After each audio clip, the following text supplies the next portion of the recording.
This is Warren Vanderhill interviewing Dr. Narter, Muncie Jewish Oral History Project 2. Date is January 17th, 2003. Dane, I want to begin by thanking you for your willingness to participate in the study.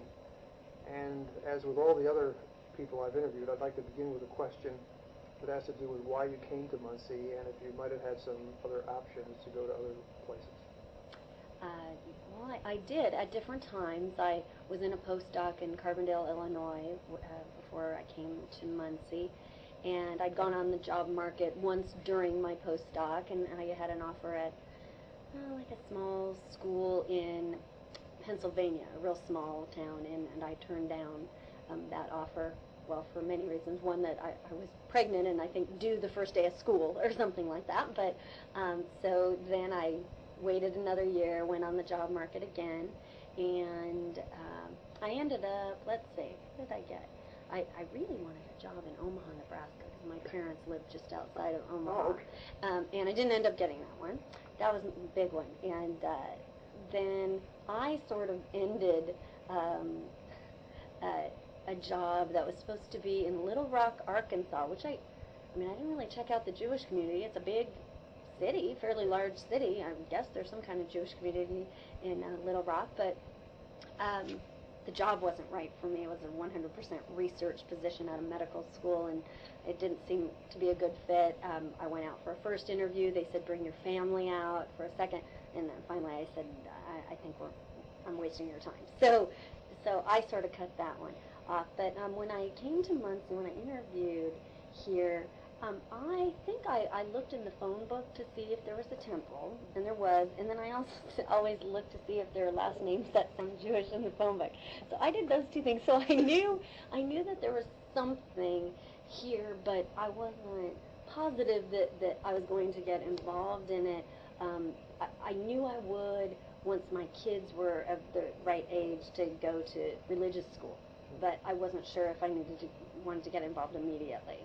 Okay, well, that leads quite naturally to the second part of the question, and that is, having decided to come to Muncie and to Ball State University, what did you think of Muncie when you first came here? Well, when I first came here just for an interview, I have to say that I didn't get off at the right exit. I was told to get off at the Ball State exit, and I got off at the first Muncie exit instead.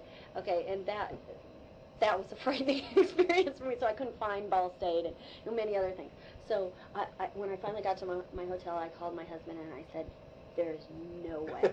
There's no way. I said, I don't care. And he said, you turn your attitude around, And then I called him the next night. I said, it's great.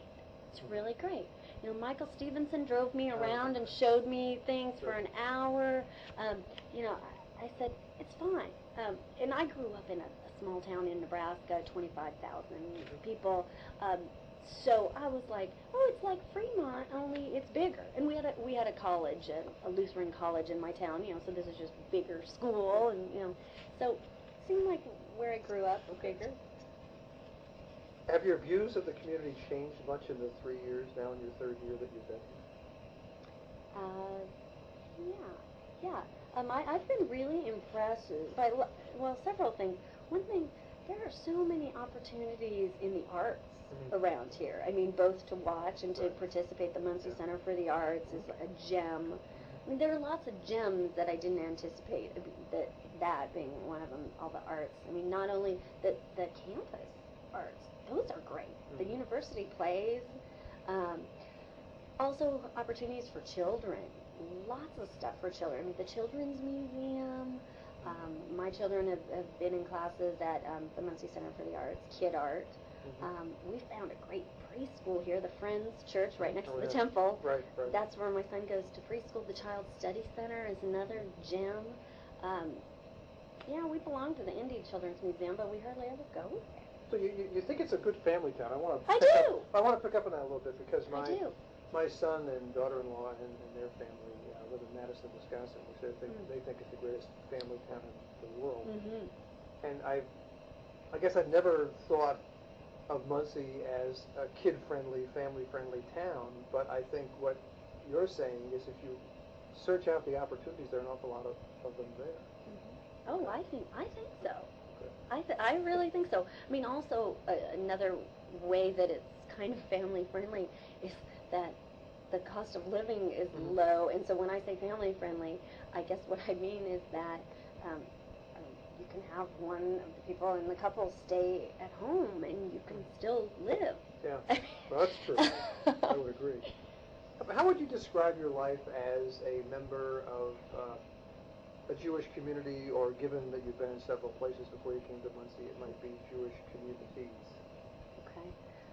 I would, to me, this is the first time that I've been a member of a Jewish community in a sense because growing up in Nebraska, we drove into Omaha to go to a temple there, but I actually quit attending religious school when my older brother got bar mitzvah. So he was 13. My parents said, okay, you still want to go? And I said, no, not. So I was 10 at the time.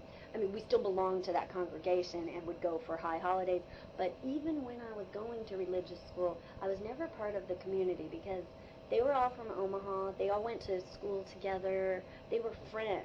I was like this outsider coming in, being far behind because they go Wednesdays and Sundays. They had Hebrew school on Wednesday, and my parents wouldn't take me on Wednesdays.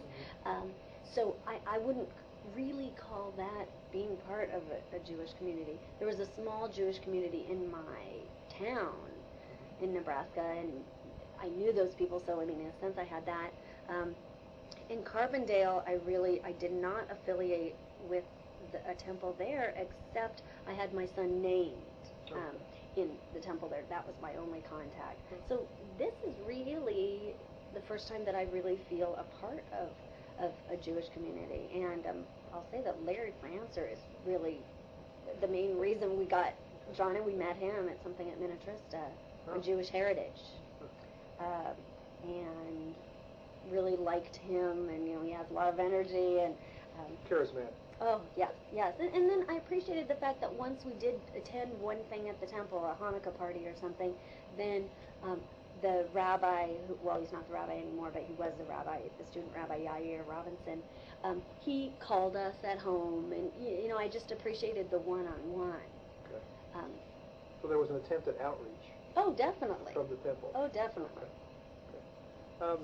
You've touched on this a little bit, but talk a little bit more about what your life is like now as a member of Temple Bethel, as a member of the Jewish community. Okay, I would say, first of all, we've met a lot of friends. I mean, the Greenbergs are good friends of ours. We're friends with, Jonathan and Teresa Spodak, Kruchek. And I don't know that, I probably would have crossed paths with Teresa Kruchek through similar interests, academic interests, right. But Mark and Tracy, we never know Mark and Tracy, and Jonathan, and there are lots of people at the temple who, I would never have met these people otherwise. It's been very positive for my son, too, to have, at least he knows there are other Jewish kids. He's only 3 years old, but he understands that, these people go to the temple with us, and so it's nice for him to kind of have that Jewish community as well. Okay. How important would you say being a member of Temple Bethel is in your life? It's pretty up there for us. Okay. We try to go to services every other Friday. We lug our kids. It's past their bedtime, but we lug them out. It's pretty important to us. I mean, rarely would we say, well, we're going to do this other thing instead of going to temple. We tend to get involved in all the activities, any volunteer type things, like we just did some volunteer work at that sleeping room, the Christian mission, right. Is that what it's called? Or something like that. Yeah. We like it. Okay, well, you use the plural, we, and so I would like you to talk a little bit about your husband's role in the congregation, because I've gotten about halfway through these, and I'm becoming more and more aware of the very important role of non-Jewish spouses in Temple Bethel. So if you could Say a little bit about Okay, Ed. okay. My husband Ed was raised Catholic, and attended all Catholic schools his whole life, and was an altar boy, and the whole. Where's he from? He is from Maryland, Rockville. Oh. So anyway, he. I would say, when I was dating him for maybe, I don't know, 6 months, fairly early, it sort of just struck me. I was 26 years old. I don't know, maybe, and it sort of struck me that, I never thought I need to be married to a Jewish person, but it did strike me that I wanted to have Jewish kids. And so I just sort of said, okay, listen, I don't even know if we're going to have another date after next week, let alone ever get married or ever have kids. But just think about this. Could you imagine yourself having Jewish kids? And I said, if your answer is no, then let's just stop. And that had never come up before. But I guess I just thought, well, this is what I want. And if somebody else doesn't want that, then why waste your time? Were you in grad school then, or I was in grad school, and he was in law school at the University of Arizona. Oh, okay. Yeah, so he said, I think I could imagine that, I guess. And he is very interested in Judaism. He attends the Torah study, but does not intend to convert to Judaism, but fully supports our sons being raised Jewish. Is this an issue in your family or in his family at all? Oh, yes. Oh, yes. Well, in my family, I won't say it's not an issue in my family. The only thing, this is what my mom says: Ed's perfect. If he were Jewish, he'd be more perfect. Okay, so that's I don't call that an issue, really. He's perfect. It's a non-issue. In his family, I think it is a big issue. His dad's actually a convert to Catholicism. He was Protestant. I'm not sure what, but he's very zealous, and I know it is a problem for his parents. I think one thing is, since they have that Jewish last name, Baruch, they feel like they have been discriminated against in their lives because people think that they're Jewish. And so so it's sort of like they have this chip on their shoulder that people have thought that they were Jewish, and they're not. But yeah, they know we're raising our children Jewish. They don't say much about it, but I mean, it has to be somewhat troubling, that our kids aren't baptized or some of that sort of thing. They know that they've been named in the temple and everything. So, but that has been an issue. It's also an issue because we tend to go visit his parents at Christmas, and what we're doing is we don't do anything Christian in our home, but our kids celebrate Christmas when they are with their Catholic grandparents. That's how we chose. Good compromise for little kids. That's how we chose to handle it. One thing it's just coming into my mind about Muncie. The one thing is that already my son's 3 years old, and people walk up to him at the mall and at stores, and they say, "Have you been a good boy this year?" And he says, "Yes." And then they say, "Well, is Santa going to come and bring you presents?" No. I mean, that's a tough thing, because goodness is associated with getting presents from Santa. So it comes down to, my son is good, but no, he does not get presents from Santa. So that's one thing that I'm working with. How do you deal with that when strangers, are testing your kid's religious commitment or something? Well, as one person said in the interview, it's very easy to be Christian in America, especially when you're in the Midwest, and I think that certainly is a good example of that. Oh yeah, definitely. Let me shift gears a little bit. In our first study, we asked each of the participants if they would comment on the relationship between Jewish members of the community and non-Jewish members of the community, because for the generation I've come to call the Marty Schwartz generation, that was a major issue. There were lots of restrictions on where they could live. There were restrictions on clubs that they were not allowed to join, like the Rotary and the Muncie Club, etc. I'm asking the question to participants in this study 23 years later, mostly to see if you think, in the short time you've been in Muncie, that that's really much of an issue. I don't think it's an issue at all. I can't think of any, sorts of restrictions or, and for the most part, I mean, people that we interact with, I mean, sort of our Muncie community, tend to be linked to the temple or the university. No, I can't think of anything, except like, I said that when we saw the papers from our house and you read about how it used to be, but I can't think of any. My husband used to be in Rotary. I didn't know that about. Well, it's not true anymore. But that used to be true?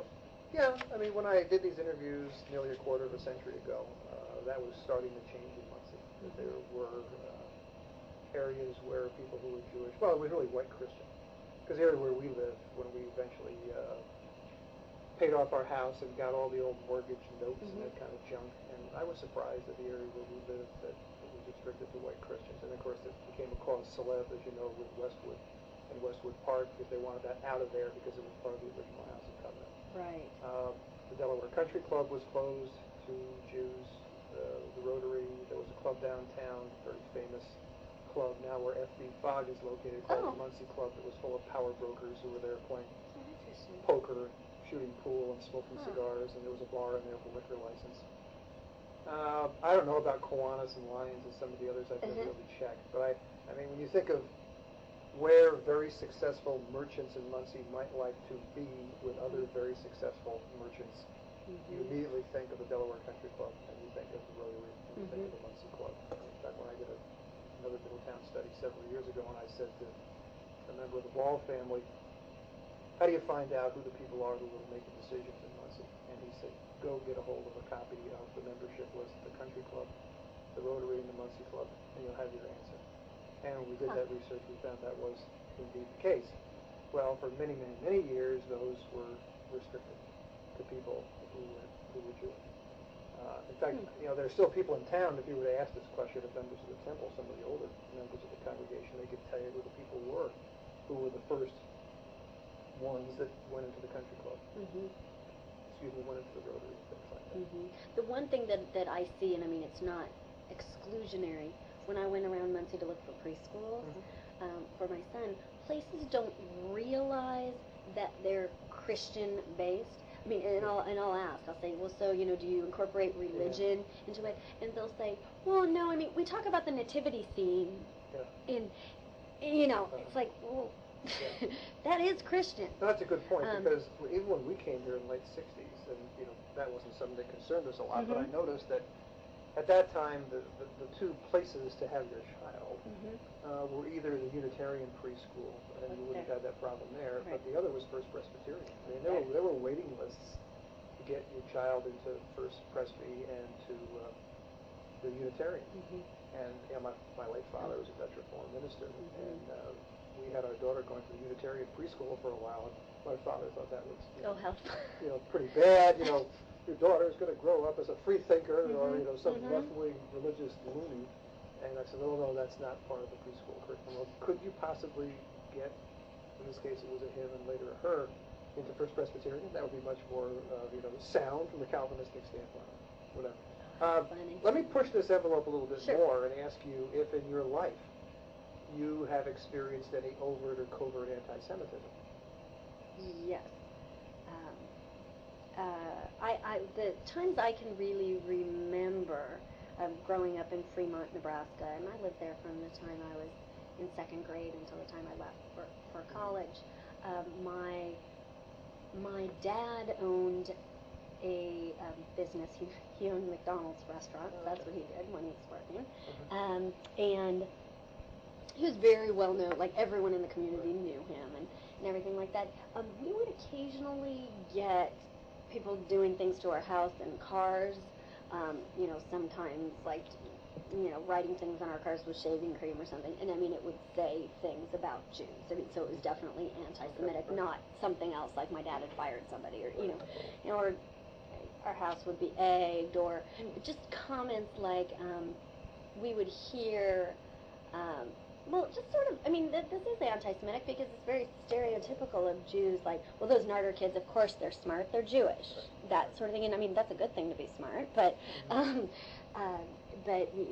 we'd hear things from like people we knew at the school would tell my parents that, that administrators would say, well, they're Jews, and, that's why they're always coming down here and yelling at us, or, just things like that.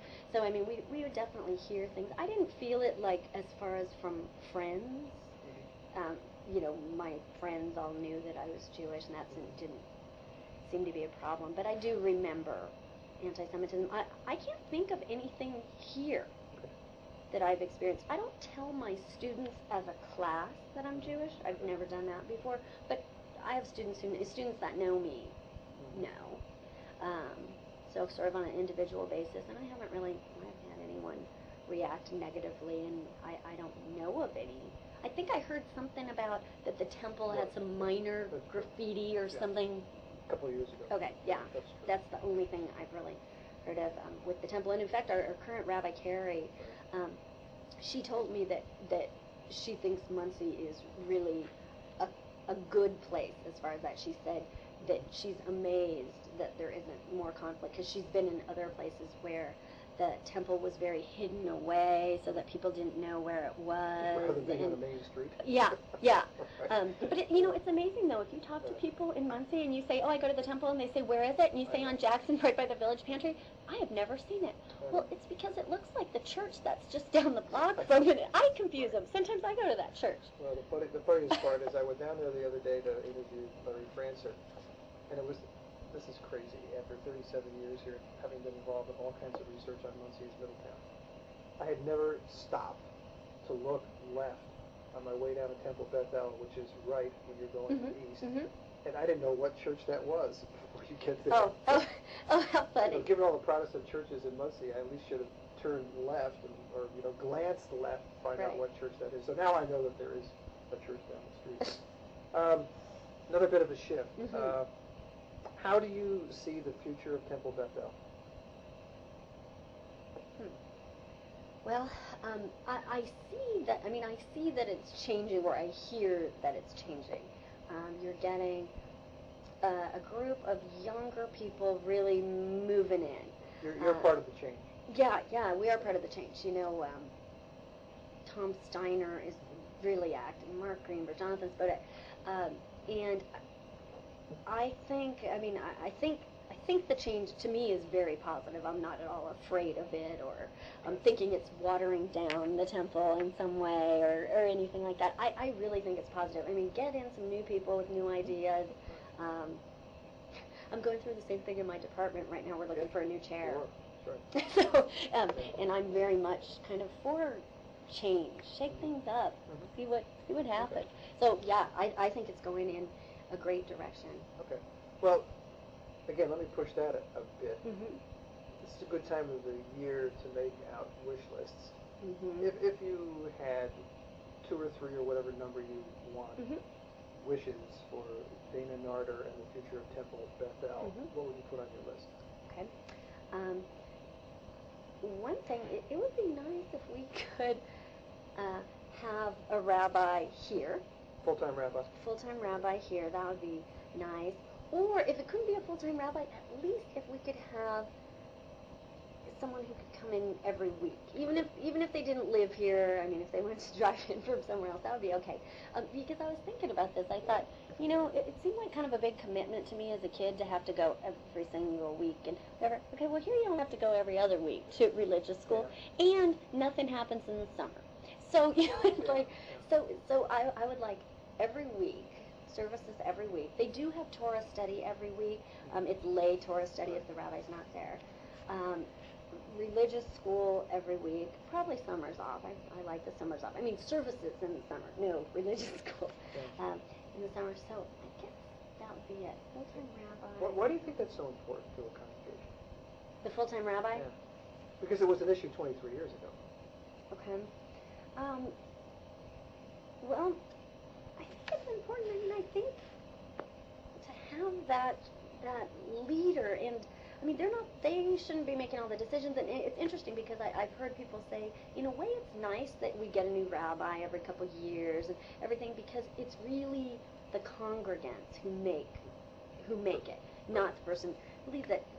I do believe that, but I just think it would just have a better organization. It's, okay, this person is here. And also, I mean, the role of a rabbi, it's not, a rabbi doesn't just lead the services every Friday night. A rabbi is somebody who you can go and talk to about different issues. Like, my mom's mom just died, and her rabbi did not call her to say something to her. Well, my parents are outraged because and my mom went and told the rabbi, I can't believe you didn't, call about this. So, I mean, a rabbi plays a bigger role than what a student rabbi can play. I mean, Rabbi's a spiritual leader. Right, yeah. right. You should be able to come and chat with them and talk to them. So I guess those are my things. Full-time rabbi, maybe services every week. Okay. My working hypothesis for this study is something like this. No Ball State, no Ball Memorial Hospital, maybe no Temple Bethel. How does that strike you? I'm out of here, I guess. I guess would be my response. Yeah, because I don't know where I could work. Well, it's more from the standpoint of in the 23 what years I think it would do to the community. between the 23 years between the first study and this one, the major change in the congregation is people drawn here by the university to become members of the faculty or administrative staff in some cases. Right. And the number of medical doctors who have come to an expanding Cardinal Health Services, Ball Memorial Hospital, whatever. And so as you look down the membership list of the temple, and I did this the first time before I'd even met a lot of the people that I'm interviewing, it really struck me that if you took all those Ball State names and all those Ball Memorial names and pulled them out of there, that there really wouldn't be an awful lot left to be a congregation. And to be honest with you, I've been getting mixed reviews or mixed comments about that. I mean, people have said, well, yeah, you're probably right, and that certainly adds a tremendous amount of diversity to the congregation, and it is a significant number, but there'll always be Temple Bethel. Having been at this 23 years ago, and then watching the temple and the members of the congregation, again, the Marty Schwartz generation, pass away, and, you can have a congregation if you have half or a third of the number of people you have now, but it would be sort of, my view, there. And it wouldn't be much of a there. But what you have now, exemplified by the comments you've made today and several of the other members of the congregation, there's an enthusiasm and a vibrance about Temple Bethel right now that I find pretty refreshing. Yeah, I think that would be lost. I mean, there might still physically be a Temple Bethel. There might. Well, I think that will always be a building. But I don't think a lot would be going on. I think... Well, you wouldn't have the addition to begin with, and that's one of the questions I was going to ask. One of the things I neglected to ask in the context of your wish list was, let me go back to that for a second. How important do you think that the addition to the temple is to the life of the congregation? Well, I didn't know the temple without the addition. I'll first say that. But it's great. It's excellent, and I think it's it's important for the the satyrs and everything like that. But I think it's also important.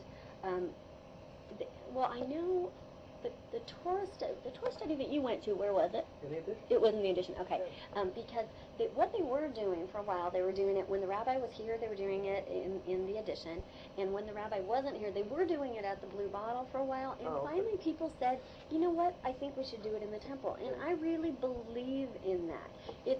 It's not just a religious place. I mean, it's a place to learn. It's a place to eat. It's a place to socialize.